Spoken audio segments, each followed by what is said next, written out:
کا عہد آتا کہ اس دن وہ ساری دنیا میں کی ہوئی تمام ایکٹیویٹیز کو اپنے سامنے موجود پائیں گے اور کہیں گے ما لہذا الکتاب لا یغادر صغیرۃ ولا کبیرۃ الا احصاها، ہائے اس کتاب کو کیا ہو گیا، اس نے کوئی چھوٹی بڑی چیز چھوڑی نہیں، سب کچھ لکھ ڈالا ہے۔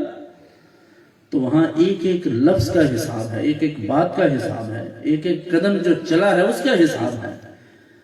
قرآن حکیم میں اللہ ارشاد فرماتا ہے کہ اليوم نختم على افواہہم وتکلمنا ایدیہم وتشہد ارجلہم بما کانوا یکسبون، کہ ہم اس دن منہوں پر تو مہریں لگا دیں، زبان سے نہیں بات کریں گے لوگ، جو ہاتھ خود کرتے رہے ہیں ہاتھ بول کر بتائیں گے کہ یہ کیا کرتا رہا ہے، پاؤں گواہی دیں گے کہ کس طرف جاتا رہا، کس طرف قدم اٹھتے تھے۔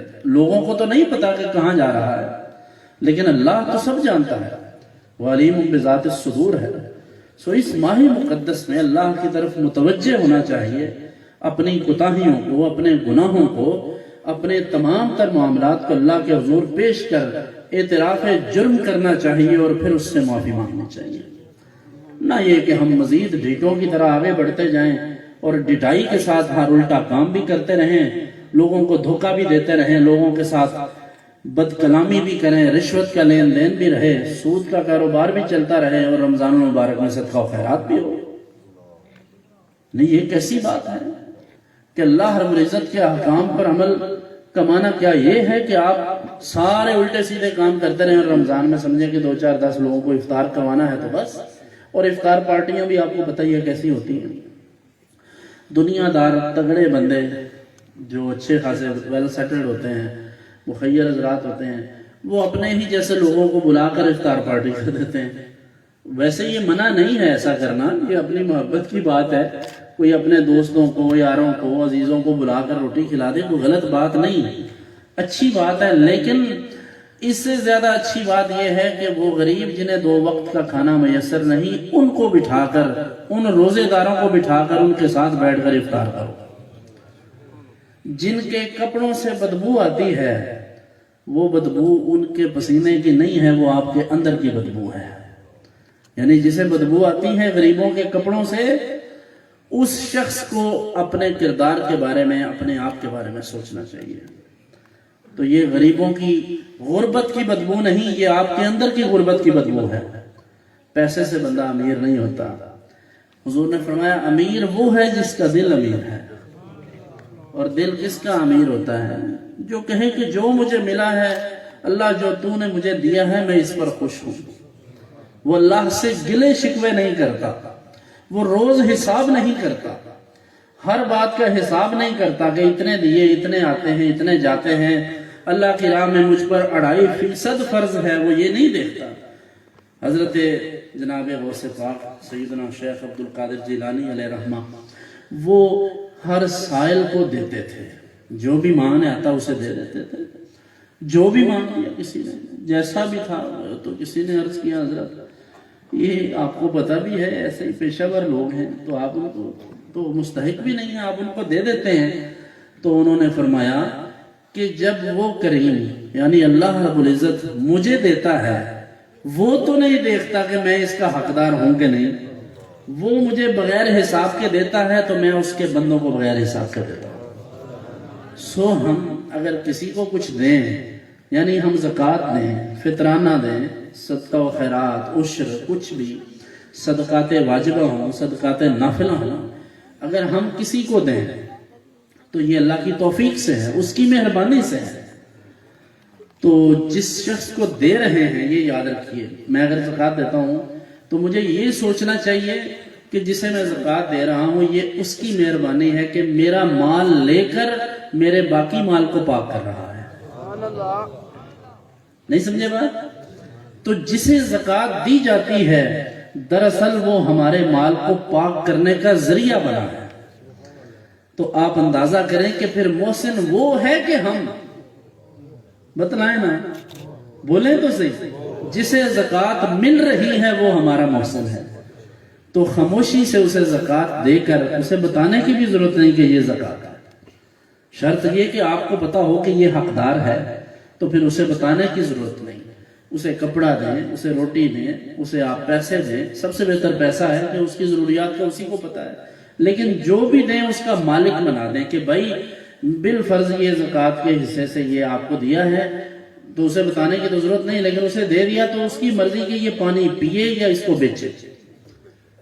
آپ نے پیسے دے دیے، یہ اس کی مرضی ہے، اس کے جوتے خریدے، اپنی بہن کو دے دے، والدہ کو دے دے، اپنے گھر میں خرچ کرے یا جو مرضی کرے۔ تو ہم جب زکوٰۃ دیتے ہیں ہم تو اس کا بھی فوٹو لیتے ہیں، ہاں ایک توڑا دیتے ہیں تو 10 فوٹو اس پہ بنا لیتے ہیں، 4 بندے پکڑ کر 1000 کا نوٹ دیتے ہیں۔ یار میں کہتا ہوں 1 کروڑ بھی دیں 4 بندے پکڑ کر، اور پھر بھی یار یہ اللہ کی مخلوق ہے، اور اس کا اتنا تو خیال کرو، یہ ہم جیسے ہی انسان ہیں، ان کی چمڑی میں اور ہماری چمڑی میں کوئی فرق تو نہیں ہے، ایک جیسی مٹی ہے ساری۔ تو یہ انسانیت کی تذلیل نہ کریں۔ اللہ نے آپ کو کچھ دیا ہے۔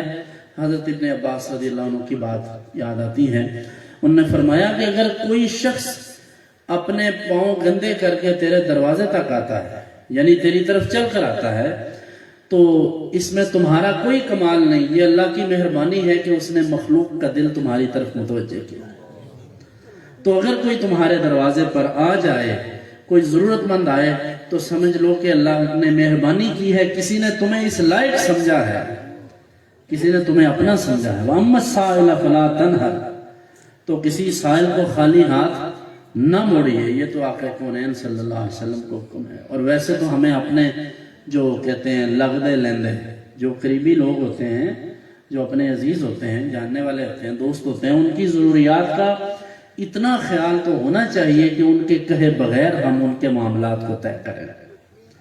میر عبد الواحد بالگرامی علیہ رحمہ نے ایک واقعہ لکھا ہے، بڑا مختصر سا میں عرض کر دیتا ہوں۔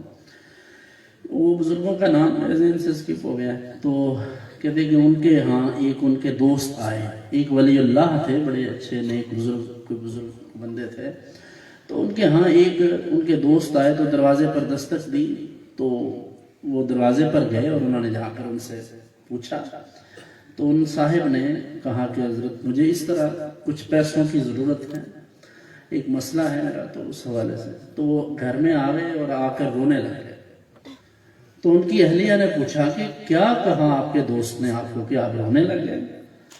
انہوں نے عرض کیا کہ اس طرح اسے حاجت پیش آ گئی ہے، تو وہ میرے دروازے تک آ گیا ہے۔ تو انہوں نے کہا اس میں تکلیف کی، رونے کی تو کوئی بات نہیں، آپ اس کی ضرورت پوری کر دیں۔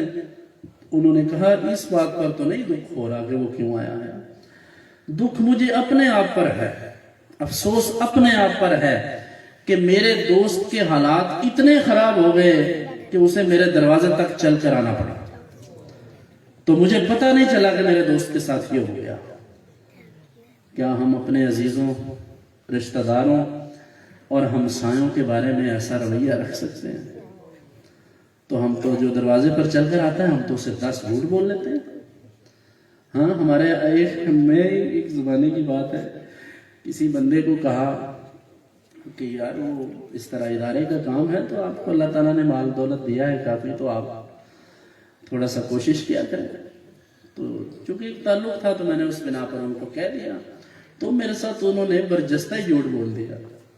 میرے ساتھ ایک دوست تھے، وہ ان کے قریبی تھے، انہیں پتا تھا کہ یہ حضرت جھوٹ بول رہے ہیں، اور مجھے بھی ان کے چہرے سے اندازہ ہو رہا تھا۔ خیر مجھے دکھ ہوا کہ چلے آپ نے نہیں دینے پیسے، نہیں آپ کوئی تعاون کرنا ضرور نہ کریں، لیکن آپ ایسے جھوٹ تو نہ بولے۔ جھوٹ بھی انہوں نے کہا کہ میرا تو نقصان ہی 3-4 کروڑ کا ہو گیا ہے، تو یہ ایسے کہہ دیا۔ خیر میں بہت کبیدہ خاطر ہوا۔ تو کبھی کبھی اپنے منہ سے نکلی ہوئی بات، یعنی بندہ کسی کو جھوٹ کہہ رہا ہوتا ہے لیکن اللہ کی طرف سے سچ ہو جاتی ہے۔ تو میرے خیال میں 10-15 دن کے بعد مجھے انہی کا فون آیا کہ ہمارے اس طرح سے آگ لگ گئی ہے اور اتنے کروڑ کا نقصان ہوا ہے۔ تو میرے منہ سے پھر یہ بات نکل ہی گئی، میں نے کہا پہلے ہوا تھا کہ اب ہوا نقصان۔ تو ہم بعض اوقات لوگوں کو مطمئن کرنے کے لیے، انہیں بیوقوف بنانے کے لیے ان سے جھوٹ بول دیتے ہیں، لیکن اللہ رب العزت ان تمام چیزوں سے واقف ہے، سب کچھ اس کے علم میں ہے۔ اس لیے آپ کسی کی غربت کا، کسی کی ضرورت کا مذاق نہ اڑائیے۔ اگر آپ کسی کی حاجت پوری نہیں کر سکتے تو اس کا تماشا نہ بنائیں۔ کسی کی ماں، بہن، بیٹی کو سرے بازار کھڑا کر کے یا اس کا فوٹو بنا کر اگر آپ صدقہ و خیرات کر رہے ہیں، میرے خیال میں صدقہ و خیرات کی حقدار وہ نہیں، پھر آپ ہیں۔ پہلے آپ پر صدقہ و خیرات ہونا چاہیے کہ آپ کو عقل آ جائے۔ اللہ رب العزت ہمیں اپنے رویوں کو صحیح کرنے کی توفیق عطا فرمائے، اس ماہ مبارک کی صحیح برکات ہمیں اللہ عطا فرمائے، اس کے ظاہری باطنی اثرات ہم پر ظاہر ہو جائیں، اور اس رمضان مبارک میں قرآن کی تلاوت تو جو آپ نے کرنی ہے سو کرنی ہے، میرے مشورے پر چلیں تو قرآن کو ترجمے اور تفسیر کے ساتھ پڑھیں۔ پورے رمضان مبارک میں 30 پارے ختم کرنے سے 1000 درجے بہتر یہ ہے کہ ایک پارے کی یا 2-3 بڑی صورتوں کی تفسیر مکمل کریں۔ جو دوست قرآن خود نہیں پڑھ سکتے یعنی ترجمہ وغیرہ، ان کی ذمہ داری ہے، ان کی یہ کوشش ہونی چاہیے کہ اپنے محلے کے امام یا قریبی کسی ایسے شخص کو یہ اس کی ڈیوٹی لگائیں، اس کو منت سماجت کریں کہ بھائی ہم 2-4 لوگ آپ کے پاس بیٹھا کریں گے، آپ ہمیں تفسیر قرآن کا 15 منٹ کا آدھے گھنٹے کا روزانہ درس دے دیا کریں۔ کر سکتے ہیں؟ ہم کریں گے؟ میں صرف کہہ ہی سکتا ہوں۔ پھر اگر آپ یہ سب نہ کریں اور پھر کہیں اللہ کی رحمتیں نہیں اترتی ہم پر، ہمارے ہر کام میں رکاوٹ ہے، ہر کام ہی مشکل ہے، ہر طرف نحوستوں نے ڈیرے ڈالے ہیں، آپ اللہ کا قرآن پڑھ کر دیکھیں، پھر دیکھیں نحوستیں بھاگتی کیسے۔ سمجھ رہے ہیں بات؟ تو قرآن کی تو صرف تلاوت بھی کافی ہے، لیکن یہ اترا صرف تلاوت کے لیے نہیں ہے، اترا اس لیے ہے۔ حضرت فاروق اعظم رضی اللہ عنہ نے فرمایا کہ نبی اکرم صلی اللہ علیہ وسلم نے ارشاد فرمایا کہ یہ قرآن ایسی کتاب ہے کہ جو ذلیل و رسوا ہوں گے لوگ، اگر وہ اسے اپنا لیں تو اللہ تعالیٰ ان ذلیل لوگوں کو بھی عزت عطا فرمائے، اور یہ ایسی اعلیٰ کتاب ہے کہ جن لوگوں کے اندر موجود ہو، اگر وہ اسے چھوڑ دیں تو ان کی ساری عزت جاتی رہے گی، وہ ذلیل ہو جائیں گے۔ اس لیے ہم اس کتاب کی قدر کریں، یہ چومنے کے لیے، سر پر رکھنے کے لیے نہیں، بلکہ دل میں اتارنے کے لیے نازل ہوئی ہے۔ تو اسے دل میں اتاریے، اپنی بچیوں تک بھی قرآن کا نور پہنچانے کی کوشش کیجیے۔ یہ انہیں رخصتی کے وقت سر پر رکھنے کے لیے نہیں، بلکہ جو 10 20 سال 25 سال اس بچی نے آپ کے گھر میں، آپ کی بیٹی نے جو گزارے ہیں، تو بہترین بات تو یہ ہے کہ اس کے سینے میں قرآن موجود ہو۔ قرآن کریم کی بنیادی جو تعلیمات ہیں وہ آپ کے بچوں کے علم میں ہونی چاہیے۔ اپنے بچوں کی تمام ایکٹیویٹیز کو، ان کی کھیل کود کو، ان کے تخلیے کو، ان کی خلوت، ان کی جلوت، ان کی دوستیوں، ان کے کھانے پینے اور ان کی آؤٹنگز کی تمام تفصیلات آپ کے پاس ہونی چاہیے۔ آپ کا بچہ کہتا ہے کہ میں نے ٹی وی دیکھنا ہے، آپ کہیں بیٹا بالکل دیکھیں، میرے پاس بیٹھ کر ٹی وی دیکھیں۔ نہیں سمجھے بات؟ بچہ کہتا ہے میں نے موبائل پر گیم کھیلنی ہے 5-10 منٹ کی، تو آپ کہیں کہ یہ لو بیٹا میں تمہارے پاس بیٹھا ہوں، ذرا کھیلو گے۔ وہ کچھ غلط کرے گا تو آپ کے علم میں ہوگا۔ تنہائی تو اچھے بھلے انسان کا ستیہ ناش کر دیتی ہے، تو بچہ تو پھر بچہ ہے۔